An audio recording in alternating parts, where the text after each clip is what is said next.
Nandito po kami para po mag-interview para po natin final project sa animal science po. Ang unang tanong po is yung capital po ng Pagkain ng baboy. doon po mismo sa may alaga niyo po. Kunyari po, magkano po yung bili niyo sa baboy? Kunyari, ang kulig 4,000. Mataas ngayon eh. Nag-6,000 pa nga, 7,000 eh.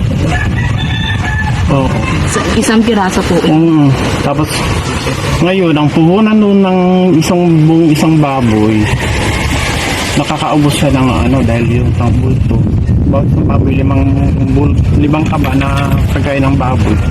I-times mo ngayon yung sa 1,970 ang isla. Malaki-laki din. Yung pinakaunang puhunan niyo po, magkano po ang pinakaunang pinuhunan? Ano pa lang, nung nag-umpisa pa lang kami. Apo, nag-umpisa. Nung nag-umpisa, kunti pa lang, nasa 60,000. Tapos ngayon, malaki-laki na kasi na sila, 11 sila. Malakas na silang kumain na nasa 100,000 na. Kasama na hanggang ibenta sa 20. Sa 20 benta na. Yung next question. Ano po yung mga nararanasang problema sa pag-aalaga po nung mga... Ay, sa amin ngayon, wala namang problema dahil hindi kami na ng mga sakit. Yung sa iba na nagkakasakit, yun, nagkaroon sila ng Yun po problema. ang problema pag may pumasok na sakit. Sa pag-maintain po ng kalusugan ng mga May gamot naman kami sa sa oo. Iron, tapos yung ba yun? Vitamin sa yung pangpalakas ng katawan. B-complex pa yun. ano po yung nag-udyok sa inyo? Ba't po kayo nag-alaga ng mga baboy po? Hindi, kasi ganyan.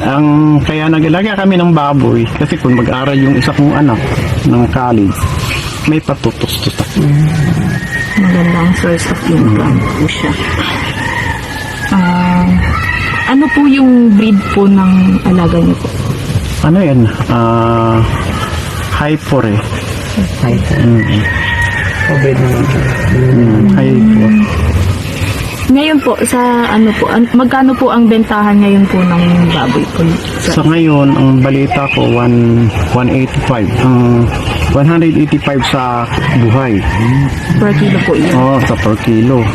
Pero sabi nung dealer ng pagkain ng baboy, baka abutin ng 220. Mataas naman po. Ganda po ko dito.